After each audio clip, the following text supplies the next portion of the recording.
In this video, we're breaking down a dual blades build with high affinity, solid uptime, and enough flexibility to tweak around your preferred setup. We'll go over the full loadout, compare elemental and status variants, and see how much value you can actually get from skills like Latent Power, Antivirus, and Counterstrike. There's also some light testing and spreadsheet comparisons along the way to help you make more informed decisions around damage and skill synergy. Let's start with the weapon and armor setup. There are two versions of this build depending on whether you're running an elemental or a status weapon, but either way, the gear stays the same. You're really just swapping around the decorations to suit your weapon choice. For armor, we're using Ray Dow Gamma for the head, chest, and arms, and pairing that with Gore legs and waist. It gives us access to key skills like Antivirus and Black Eclipse set effect, which play directly into how this build works. For the talisman, either Counterstrike or Adrenaline Rush can work here.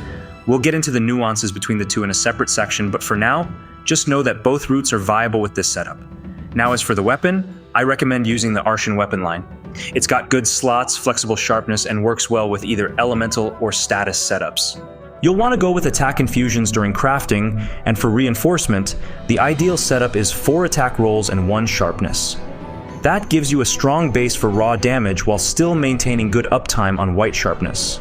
I know Arshan weapons aren't exactly the best looking things out there, but we're sticking with them in this guide because their slot flexibility is tough to compete with. If you're using a status weapon, something like Paralysis or Blast, you'll want to slot in Critical Boost, Critical Eye, and then Razor Sharp with Handicraft. Mastery Jewel works too, but I find Razor Sharp and Handicraft just hold up a bit better. You'll hit blue eventually, but it usually happens right as the monster's leaving, so you've got time to sharpen while chasing. For the armor slots, we're running Latent Power, Adrenaline Rush, Burst, and Antivirus to make the core build function. Here's what that full setup looks like. I used the Destroyer Jewel for the level 2 slot, mostly just a personal pick, but you can easily swap that out for Resentment, Ambush, Peak Performance, or even Stamina Surge if you want a bit more comfort. Now, I haven't personally tested all of those at level 1 in this build, but just from how it feels in hunts, Partbreaker seems to offer the most value, especially with how often you're hitting wounded parts in close-range fights. If you're going with an elemental weapon, the decorations shift a little. We're still keeping in core skills like Latent Power and Antivirus, but we're leaning harder into elemental damage.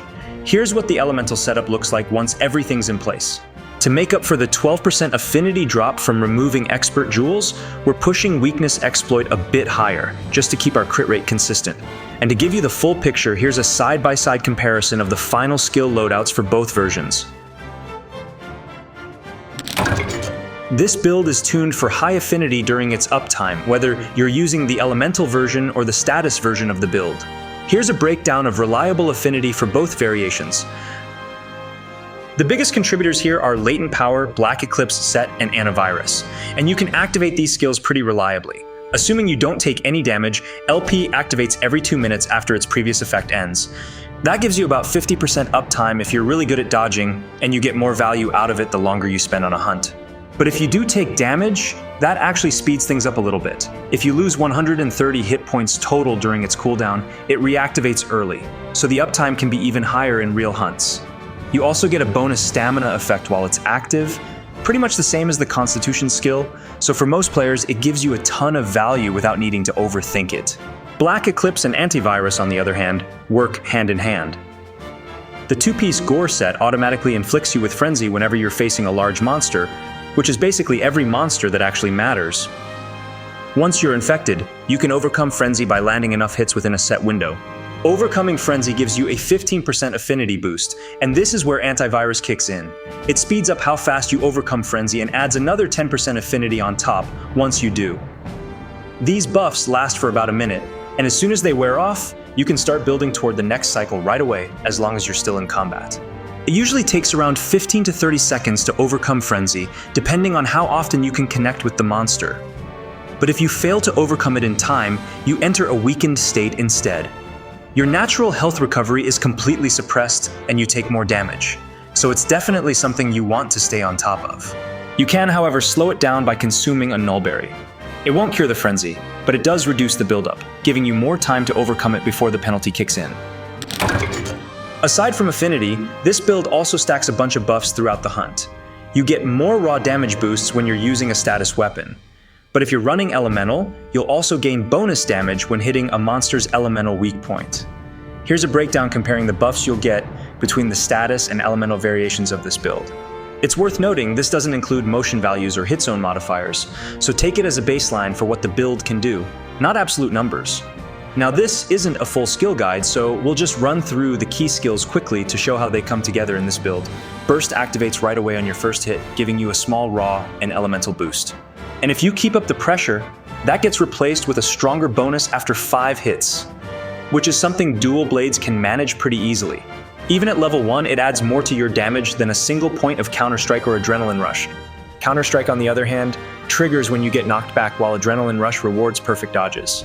So whether you're more evasive or just get hit sometimes, chances are one of them is active for most of the fight.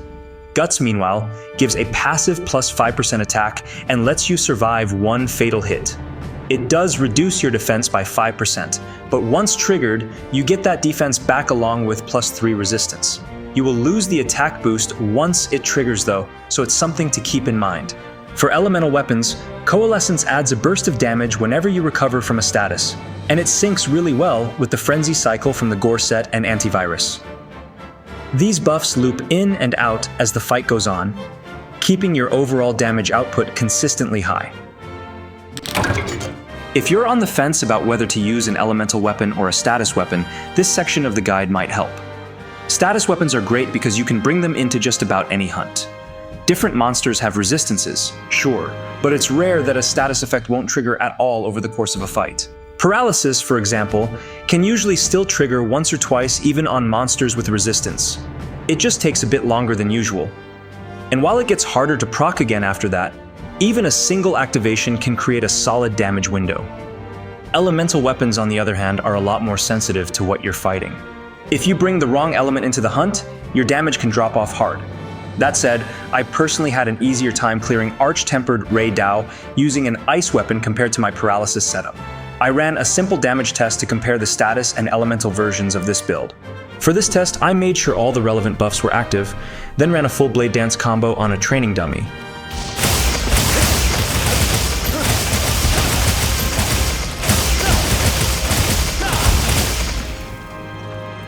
One thing to note here is that the test was done on a soft training dummy. It applies a fixed 80% effectiveness to all physical damage types and 30% effectiveness to all elemental damage. So in this case, your raw gets scaled down by 20% and your elemental gets scaled down by 70%.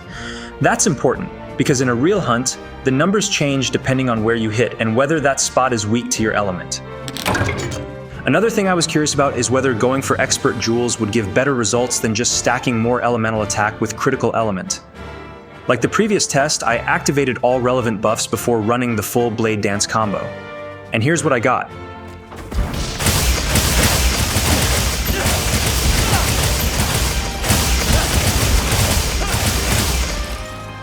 Overall, the crit element build came out slightly ahead in total damage. There might be a flaw in the test somewhere, but based on this result, it seems stacking more elemental damage while running critical element is the better option when using elemental weapons. For this build, the Counterstrike Talisman gives you more total attack, especially when you consider the value you get per point compared to Adrenaline Rush. But there are still solid reasons to choose the Adrenaline Rush route, even if it means giving up a bit of damage. Adrenaline Rush gives you a 30-second buff when you land a perfect dodge. It doesn't refresh while it's active, but you can reactivate it right after the timer ends. And because it doesn't cost you HP like Counterstrike does, you can keep it up pretty reliably if you're dodging well. Counterstrike at level 3, on the other hand, gives you 45 seconds of boosted attack when you get knocked back. It's easier to trigger in practice, but unlike Greatsword or Longsword, dual blades don't have reliable moves that can safely activate it. Sometimes CS can trigger during a perfect dodge, like when a multi-hit attack should have knocked you back, but you're still in iframes. But that's more of a fluke than something you can actually rely on. That said, if you're taking big hits every minute or so, then yeah, CS can still end up having pretty solid uptime too. But the bottom line is that AR rewards good gameplay, while Counterstrike meanwhile kind of rewards the bad moments. Personally, I've been leaning into Counterstrike just because I tend to get smacked around a few times per hunt. But if you're confident with your dodges and want to earn your buffs through good execution, Adrenaline Rush might be the better pick. Here's how it'll look like with an Adrenaline Rush setup on a status weapon. You'll lose a bit of raw attack boost, but the uptime makes up for it, if you can stay consistent. I mean, get good, right? Normally, maximum might isn't very reliable for dual blades, since you're constantly using stamina through demon mode or demon dodge. But if you're comfortable with the demon flurry loop, you can actually get a lot more out of it. You can perform it in archdemon mode by pressing left and right click at the same time, followed by a left click, and repeating that loop. Since the loop doesn't consume stamina, it's a solid way to sneak value in MM while still staying aggressive. If you're using an elemental weapon, this lets you hit 95% crit without needing extra points in weakness exploit. And for status weapons, you can replace the expert jewel into something else, like an attack boost or another critical boost jewel. This version is probably best suited for speedrunners though. And for the rest of us mortals, I'd recommend sticking with the two main versions of the build. And that's it for the build guide. I hope this video helped and maybe sparked a few ideas to tweak your own build. Thanks for watching, have a wonderful day, and happy hunting.